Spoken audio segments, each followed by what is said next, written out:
As we move into this hour of service together,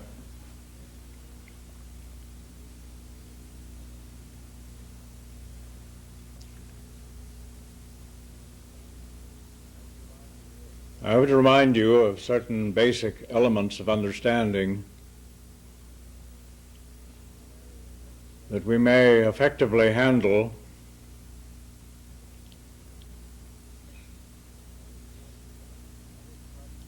what is present with us in the garden.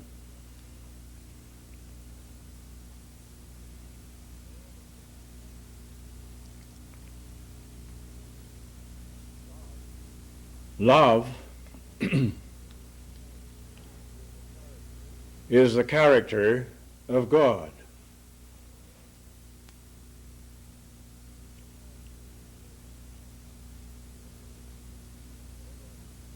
To bring it to a more particular point of focus,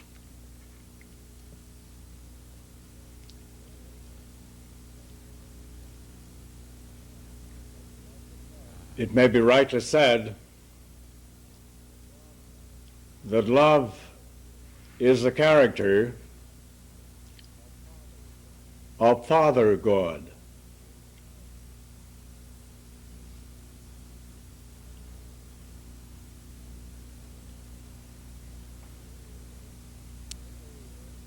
In the dimensional world,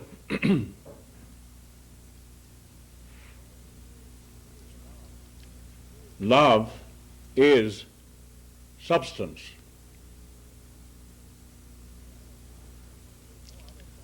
There is no other substance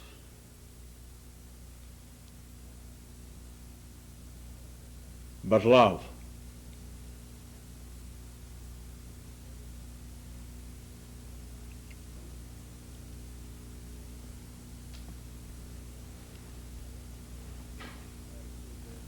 We may see this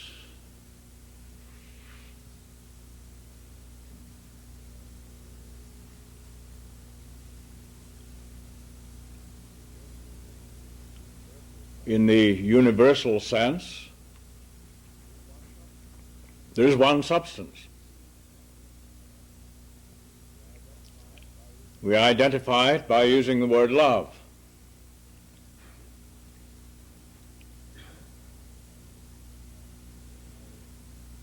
I undertook to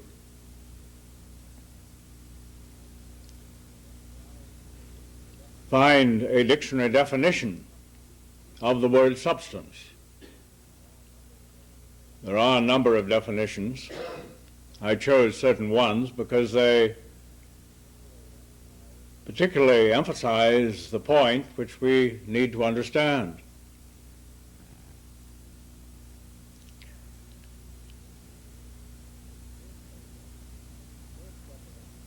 The first definition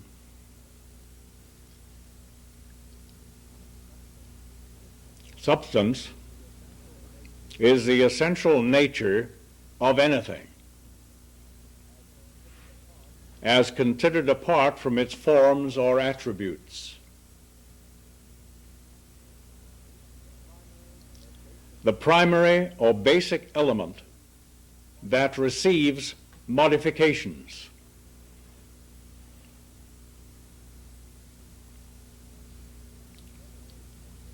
The second definition I have here is in two parts. A, that which is solid or real. Reality as opposed to appearance. B, a solid or substantial quality or character.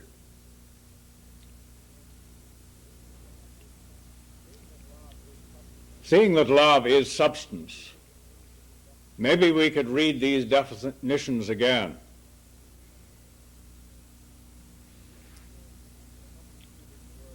Substituting the word love in our consciousness for substance. Love is the essential nature of anything. as considered apart from its forms or attributes. The primary or basic element that receives modifications.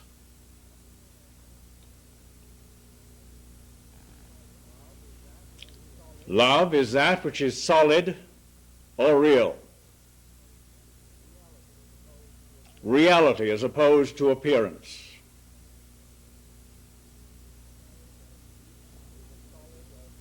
It is a solid or substantial quality or character.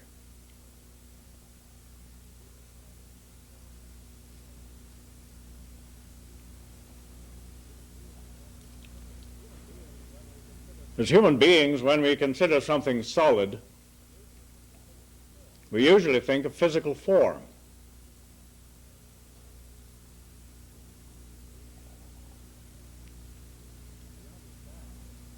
We understand, I'm sure, that the physical forms of our bodies, for instance, are mostly space. Not space so much from the standpoint of what is between organs or cells,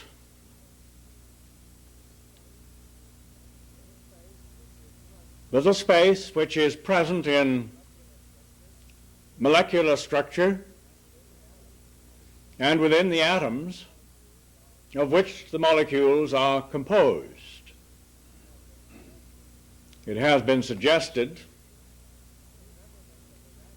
that if everything that was actually solid of the substance of the body was all put together, it would only be about the size of a pinhead. All the rest is space. The pinhead, by the way, would probably weigh about what you weigh.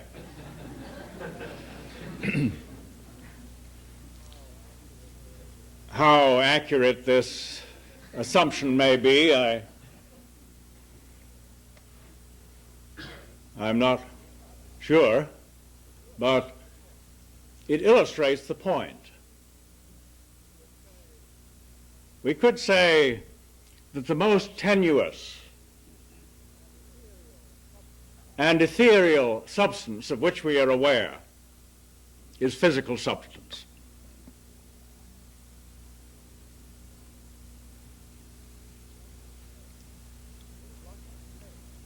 There is lots of space. Because there is lots of space, other less ethereal substance can pass through it.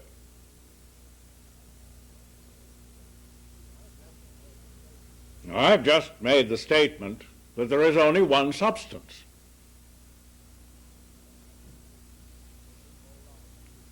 Which we call love. Love is substance. Love is the character of Father God, the positive aspect of God.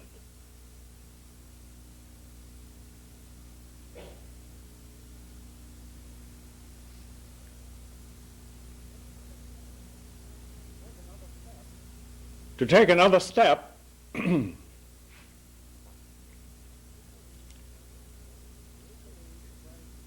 there is the need to bring truth into the picture.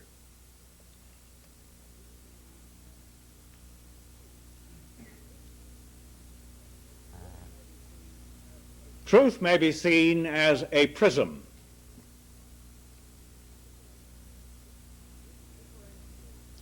Which differentiates the spectrum of the one substance of love.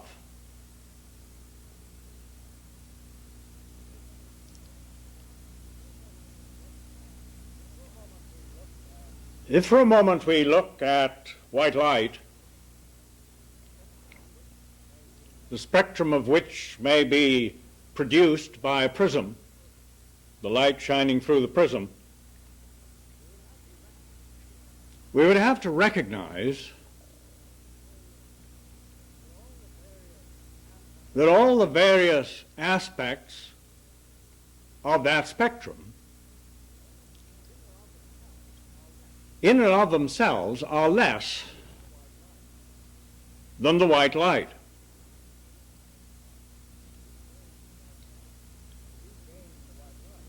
To regain the white light, all these colors of the spectrum must be reassembled. So each aspect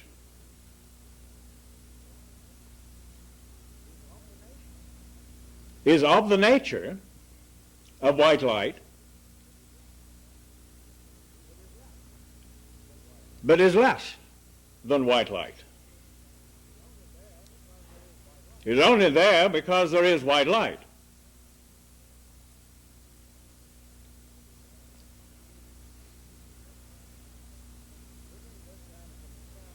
Looking at this then from the standpoint of the one substance of love,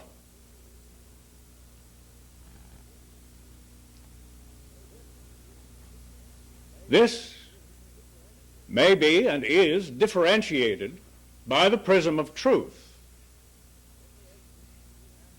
into its natural spectrum.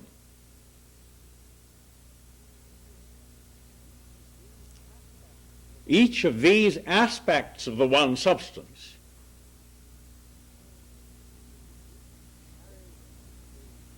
carries the nature of that one substance, but is not that one substance. It's only a part of it.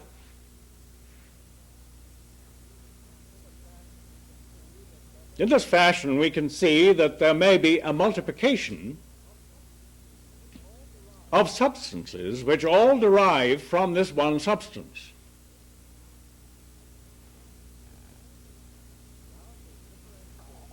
Love is differentiated through the truth. One might say into its component parts.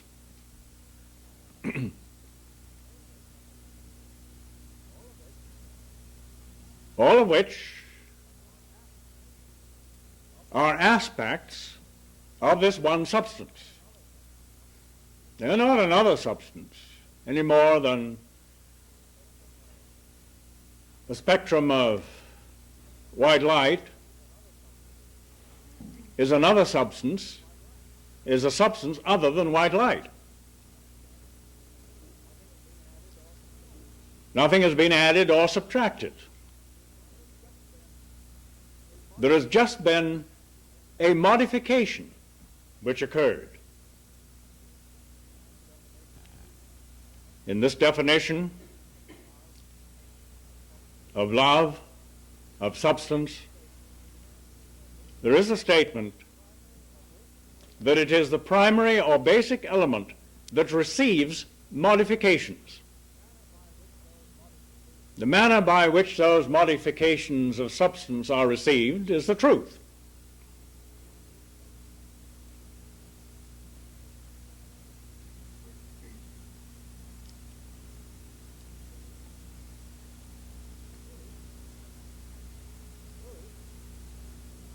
Truth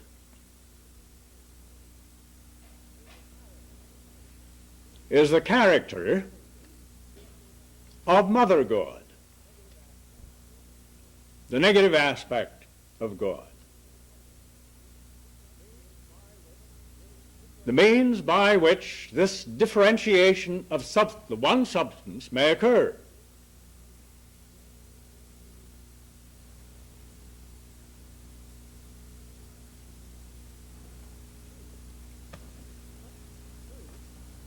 The substance of truth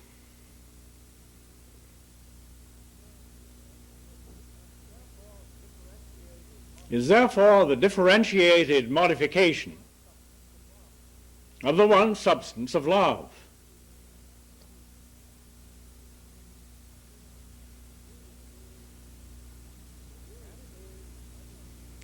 And it is the womb of life.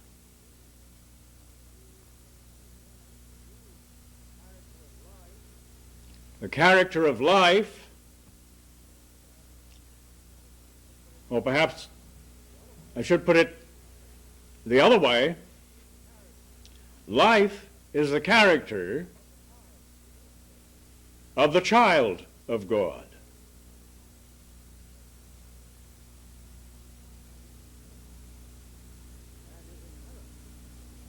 And is inherent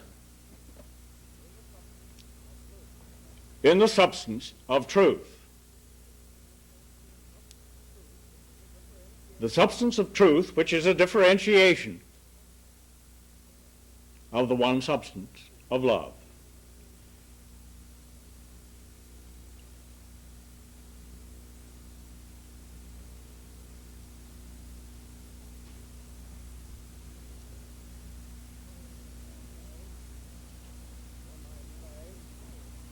One might say that the absolute solid is love.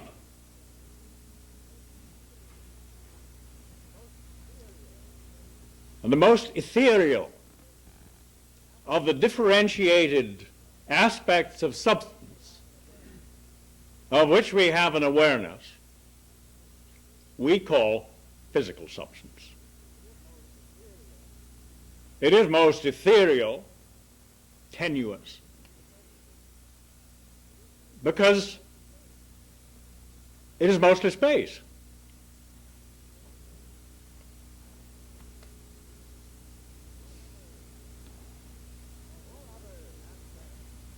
All other aspects of differentiated substance are capable of permeating physical substance because it is so vacant. I suppose we might be inclined to say that the sense of solidity which we give to, or which physical substance gives to us, is consequent upon the fact of the presence of the one substance of the absolute solid.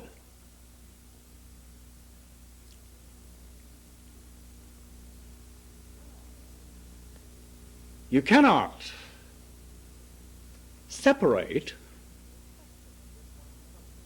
the spectrum of this one substance from the one substance. Its composition is the one substance.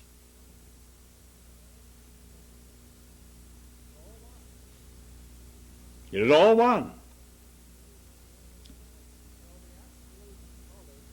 So the absolute solid of substance, love, is present.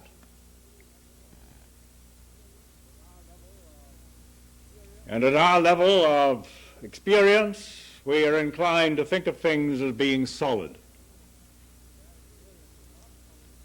But that experience is not consequent upon the nature of physical substance. Because, as I say, this is virtually all space.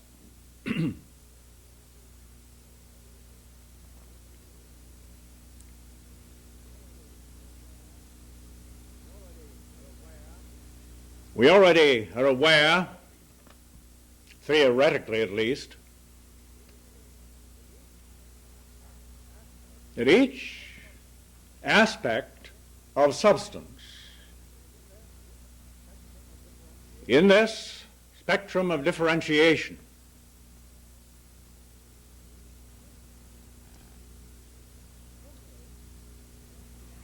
permeates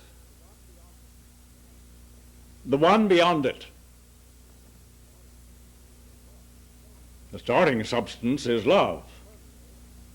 So love permeates the whole spectrum, of course, because that is the nature of the substance of which it is composed.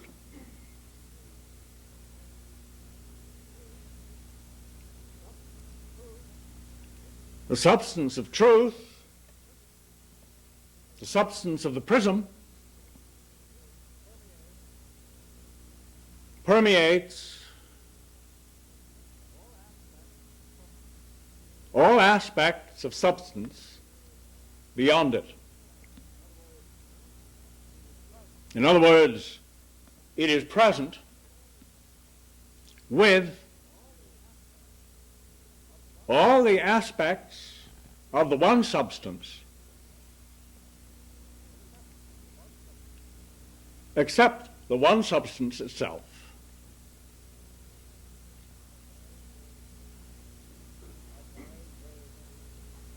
Likewise with what we call life.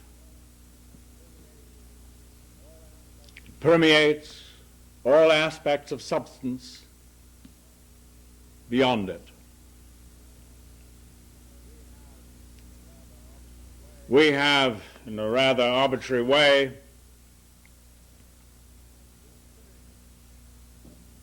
considered 7 aspects of substance.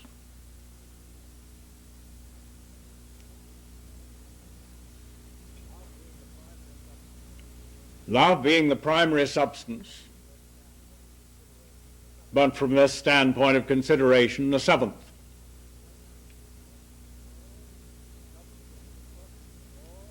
The 7th, which is present in all of the differentiations of it.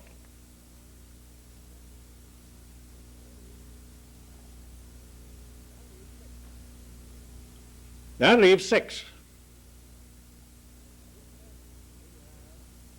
These 6 we have, again rather arbitrarily, one might say, divided into 2 sections. Mind you, there is no division. But to satisfy the human mind's view of things,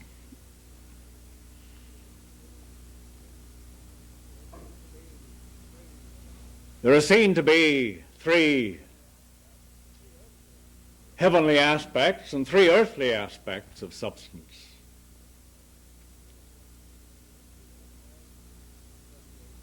The heavenly permeating the earthly.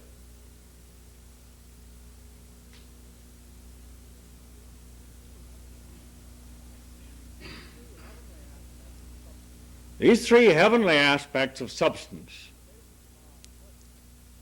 on the basis of our present consideration,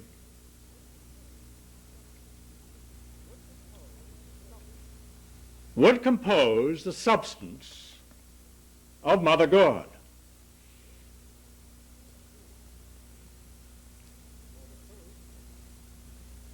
For the truth, which is the character of Mother God, is present with all these 6 aspects of differentiated substance.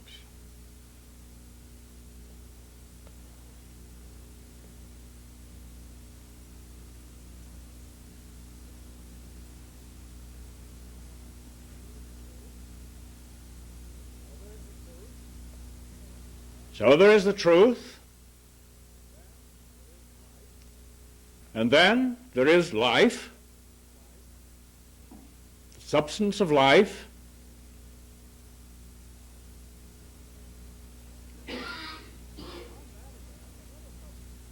beyond that again, another substance which perhaps hasn't been easily identified in human consciousness because it is so transparent.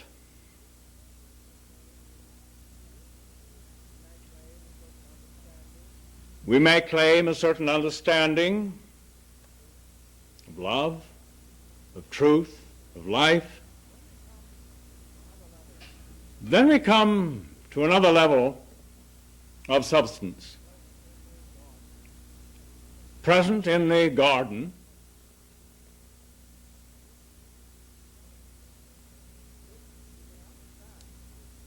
which we may understand as relating to purity.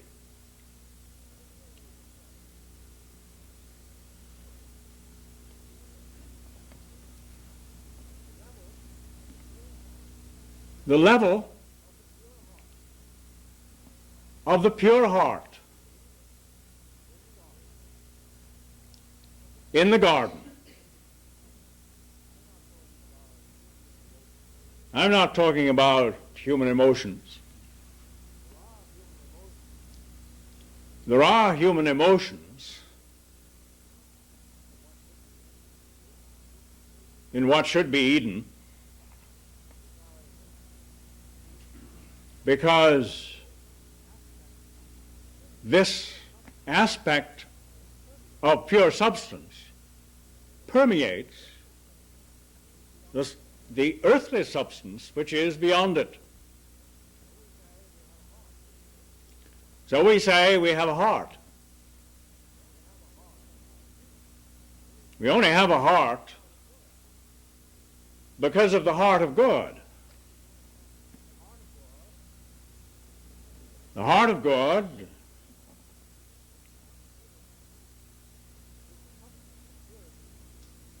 is the substance of purity in the garden,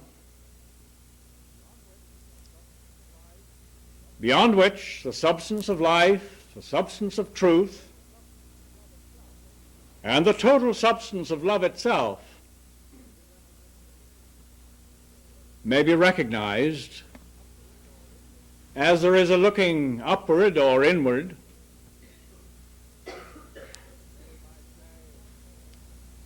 Here we might say that there is the heart of God, the life of God, the truth of God, and the love of God.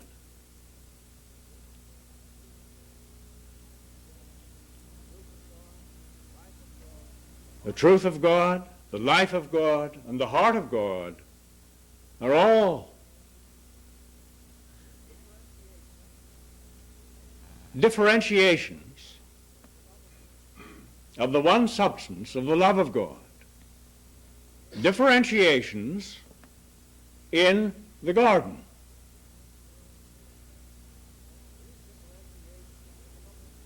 Now, these differentiations of substance in the garden rightly take form in the Edenic world. We have in times past spoken of the positive triune world and the negative triune world. The negative triune world should be the Edenic world.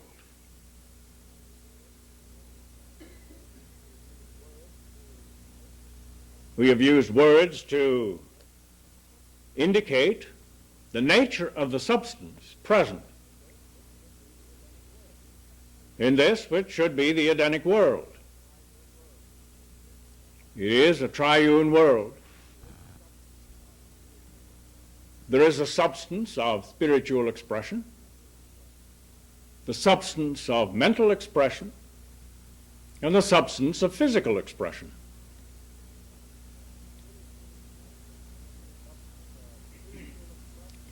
The substance of spiritual expression permeates the substance of mental expression and the substance of physical expression,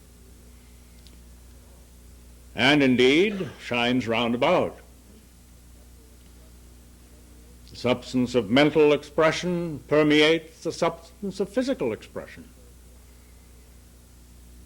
and goes beyond it. The substance of physical expression is permeated by everything, but permeates nothing.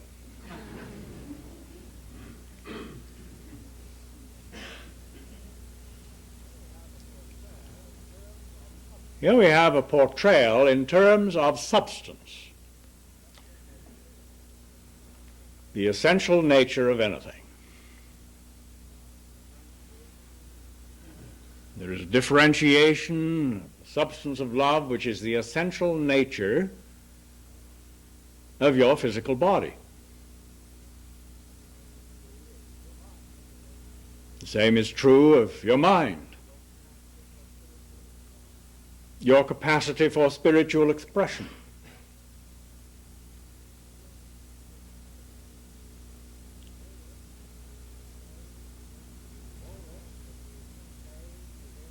All this, which is contained within the Edenic world properly, is permeated by the substance of the garden.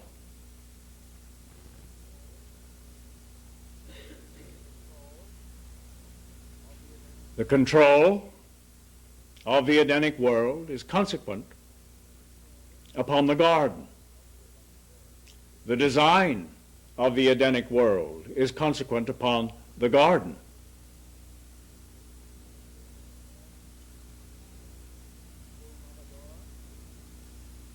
Through Mother God, whose character is the truth,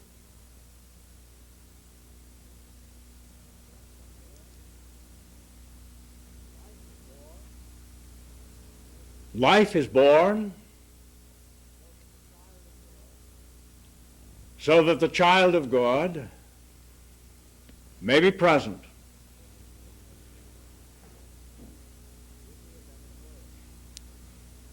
in the Edenic world.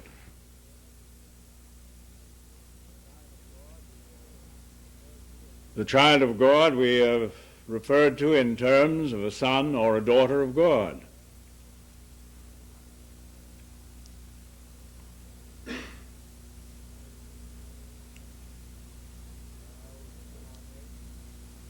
As child incarnates on earth so that there is an Edenic world.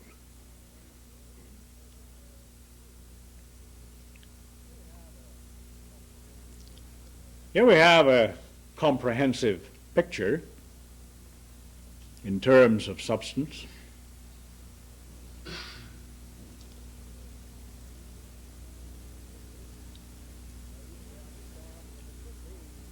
We may easily understand that there could be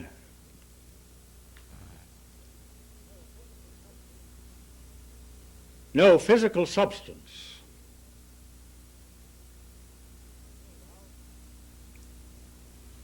without the differentiation of the one substance. Just as there could be no mental substance either, or the substance of spiritual expression.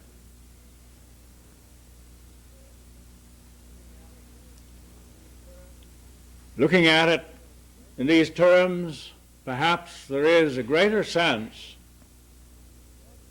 of unification, of oneness.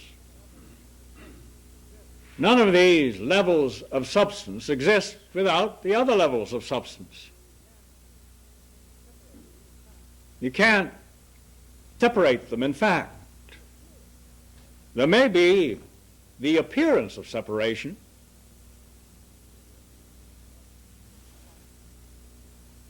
but it's not factual. All levels of differentiated substance only exist because of the one substance.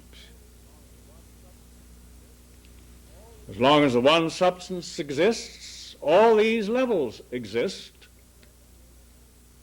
because of the differentiation by reason of the truth.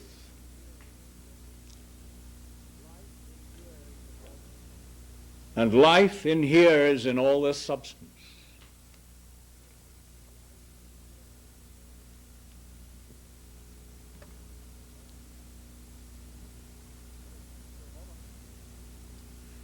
Let us, for a moment, look at something else. We have glanced at it before.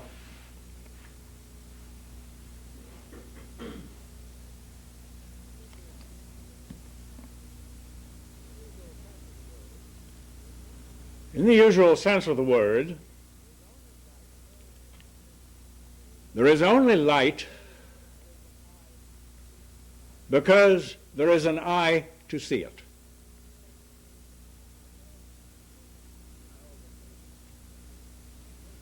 You know that the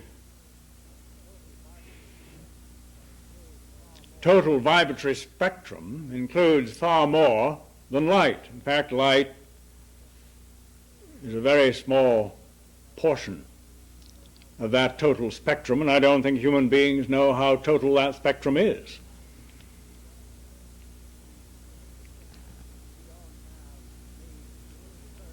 We don't have a means of discerning very far beyond the range of light through our own senses. Heat. We get sunburn from the other end of the spectrum of light, but we're not usually aware of it at the time, only later. The results inform us that there was another radiation that we didn't see and that we didn't feel until later. And then it's not the radiation we feel, it's the effects of it.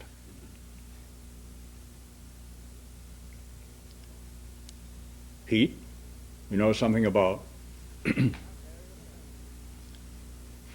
We have various senses which translate the character of various levels and forms of substance into a world.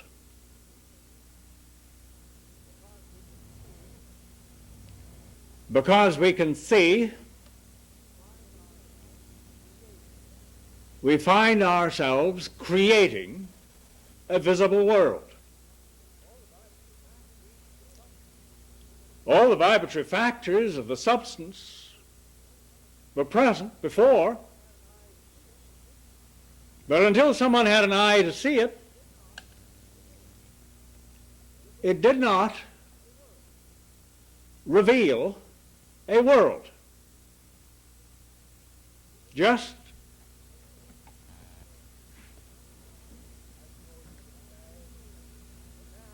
I suppose you could say a mass of interrelating vibratory factors. I don't know how interesting one would find that, but because we have certain facilities, we can translate these vibratory factors into shape, form, color, sound, smell, taste, touch, feel of things. And because there is this ability, lo and behold, there's a world. It is true that if we had not been on hand to do this, whatever the basis for the world of our translation may be was there. But it only becomes what we understand as a world because we have translated it that way.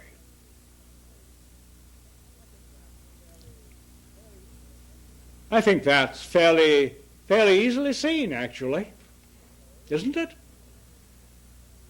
We are told that a certain wavelength of light, interesting, but it's much more interesting to be able to see.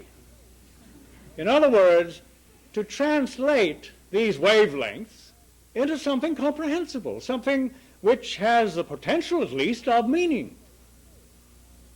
It provides us with a place to live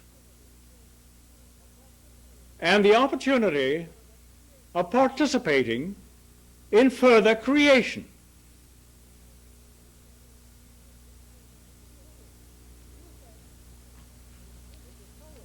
Do you think that the solar system exists as what we call a solar system, or would exist as a solar system if we weren't present to translate it that way? There would be something there.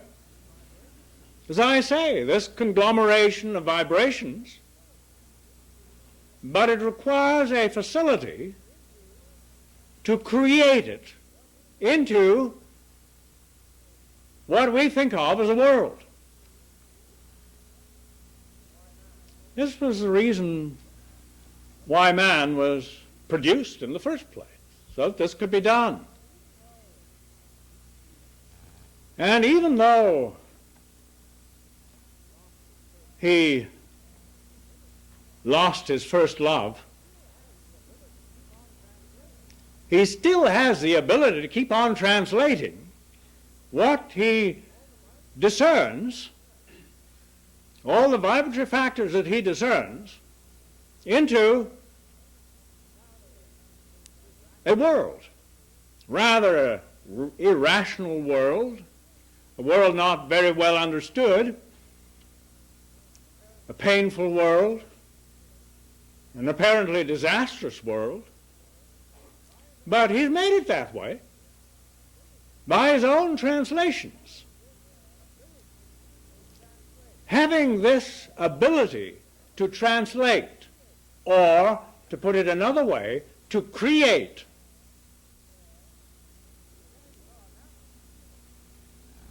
he became so enamored with the ability that he forgot the reason for it.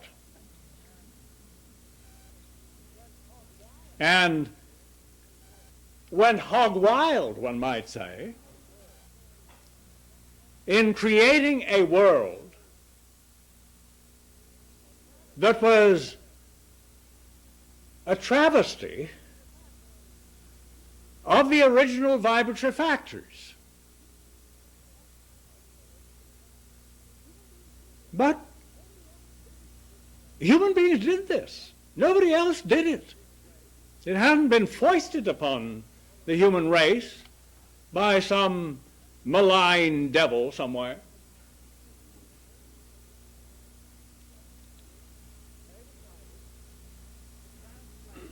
They decided to translate their awareness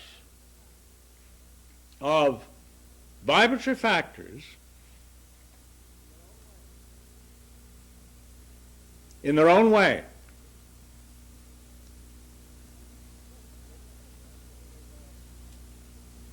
Which meant that it was a false translation. And consequently, the vibratory factors themselves got all jumbled up. And having established the habit of translating in this fashion,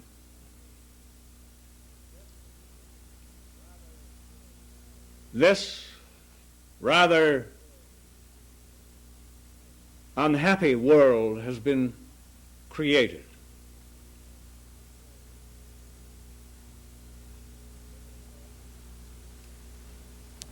We are concerned with recreation, with a correct translation of the vibratory factors. When we begin to translate these vibratory factors correctly, immediately the world begins to change its nature.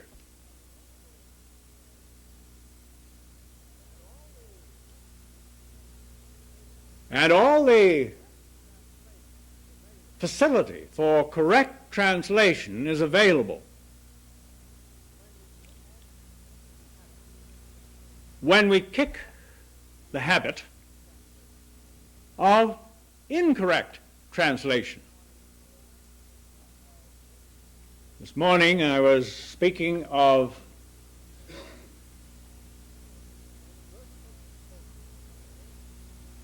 the vertical component of vibrational factors, which comes to point in human experience.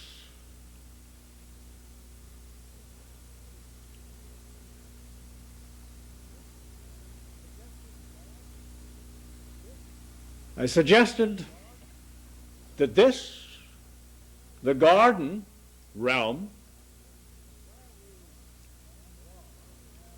was where we belong and where we have the capacity to handle what is present fittingly.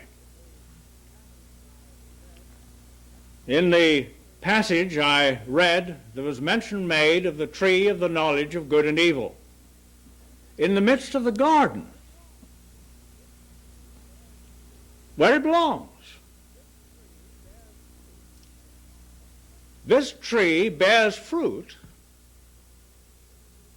and the fruit is found in the Edenic world,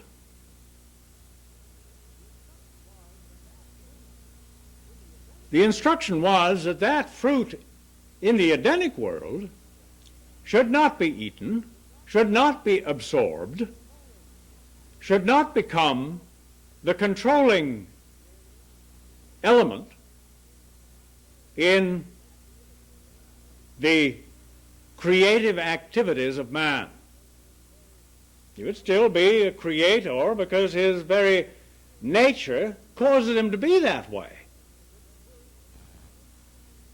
But eating of the forbidden fruit in the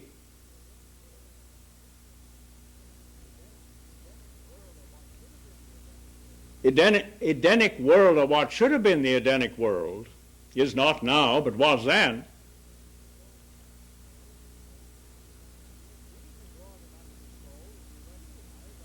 immediately brought him under control, as we recognize, of these external experiences. And the fall ensued.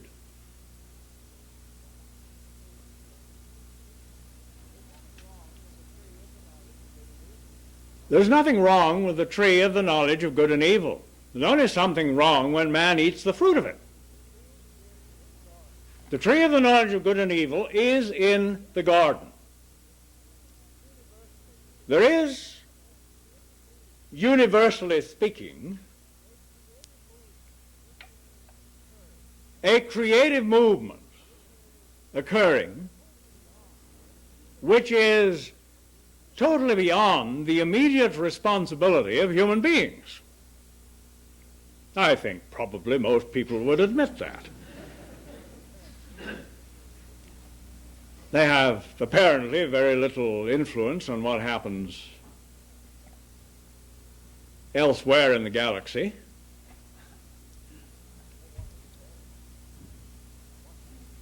Or what we call a galaxy, what we have created in that way.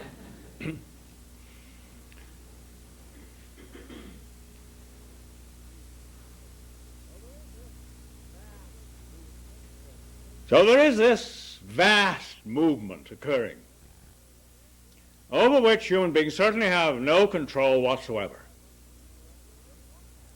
And if they are functioning correctly, they wouldn't want to have any control over it. It's quite all right the way it is. However, out of this vastness, there is something that comes to point in this vertical manner with respect to human beings as a whole and with respect to each individual. If we abide in the garden,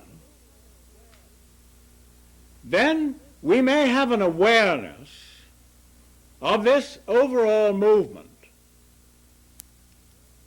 to a certain extent.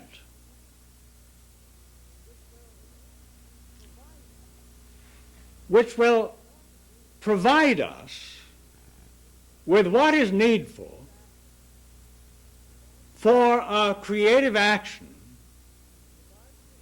in translating the vibratory factors that are all around us into a beautiful Edenic world.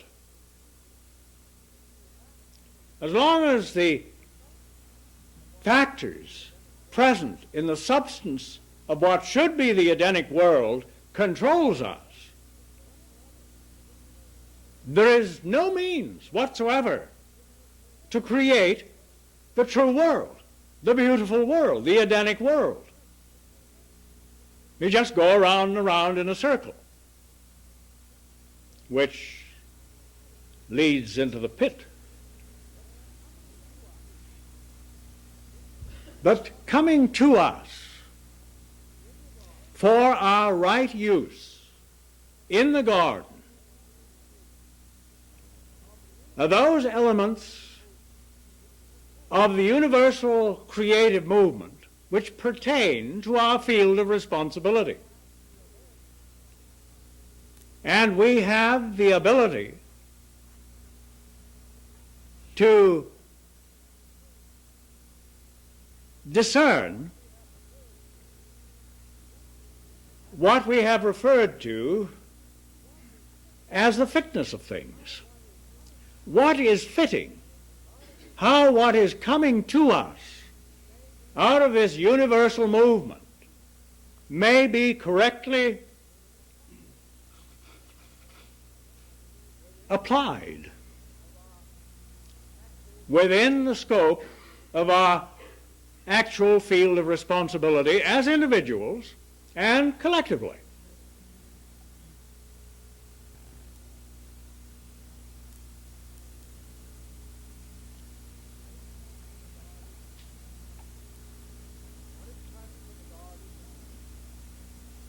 What is present in the garden is our primary concern. Our secondary concern relates to what will take form because of that in each succeeding moment. In other words, how we will translate the vibratory factors that are present with us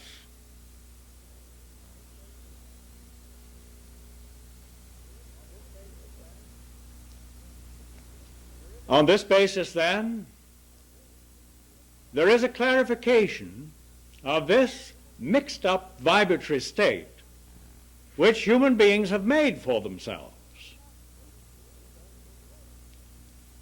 It's not instantly going to occur. There is in this mixture a creative movement at work. It is increasingly controlled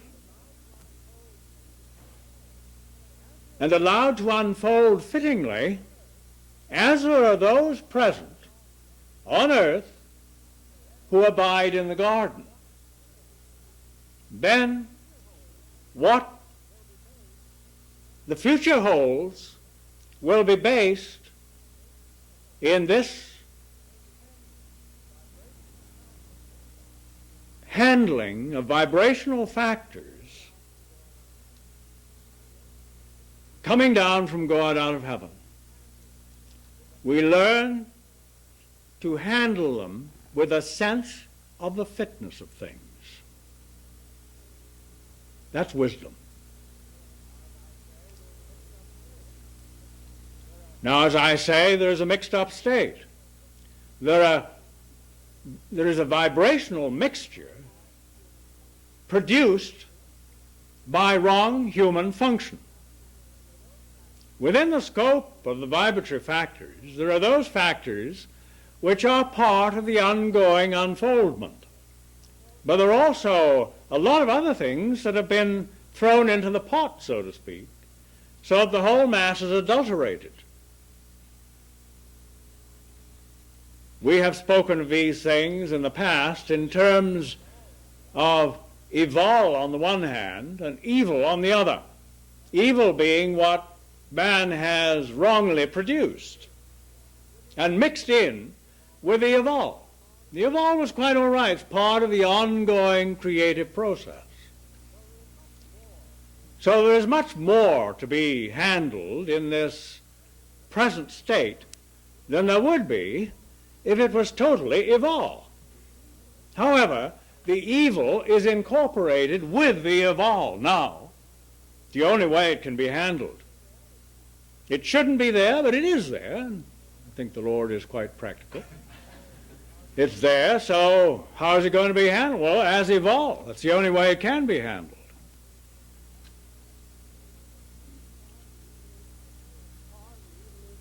It's part of the evolutionary process, but that evolutionary process is a much more troublesome experience than if it had been what it should have been, just simply a natural evolving under the control and according to the design, by reason of the sense of the fitness of things, by those who dwell in the garden. Now there's a lot of sorting out to be done. And we recognize that the vibratory factors with which we come in contact are not what they will be. But it's the way it is, and it has to be handled that way. But from the standpoint of the garden, not from the standpoint of eating any more of that fruit, which is constantly being offered to us out of the non-Edenic world. Our concern is to offer into this world what is coming down from God out of heaven. And we begin to discern what is fitting relative to this larger universal cycle on the one side, and what is required in this non-Edenic world on the other side.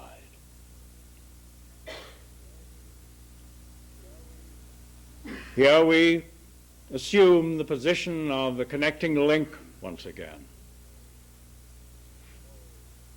And behold, the recreation begins to take place, because these vibratory factors are gradually clarifying so that we can translate them fittingly into an Edenic world. We do this. If human beings produced a non-Edenic world, they can also produce an Edenic world. It's merely a matter of translating the vibratory factors correctly.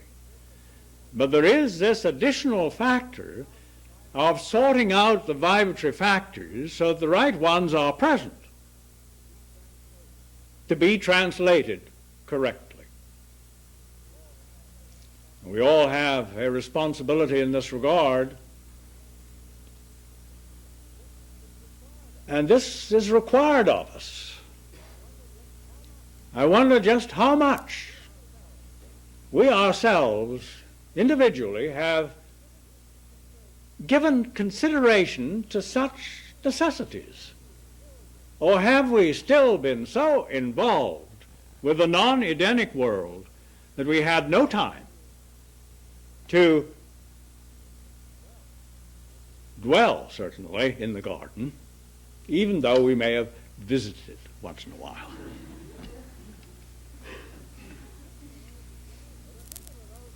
But until there are those who dwell there, there is no means by which anything can be sorted out, by which there can be recreation.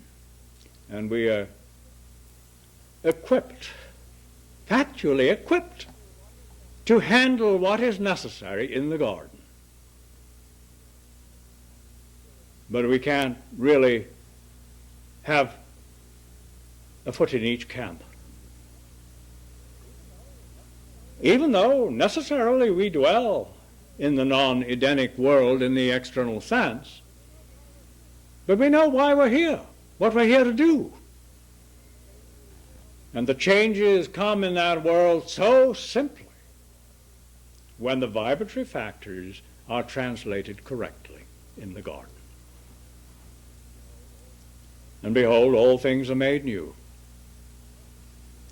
It doesn't happen just because we hope it will. It happens because we are about the Father's business. the business of love. Martin, I'm just thrilled tonight with your beautiful words. And I feel that I speak for all that we have been very lax in many ways in not participating with you in the right translation of these vibratory factors. Surely there hasn't been very much heaven on earth because of this lack. And we can see tonight how we might just share in this part and participate with you in this creative, personal quality we each one have. Every one of us can do this constantly. And as I said, I'm just so thrilled. This one substance is our composition.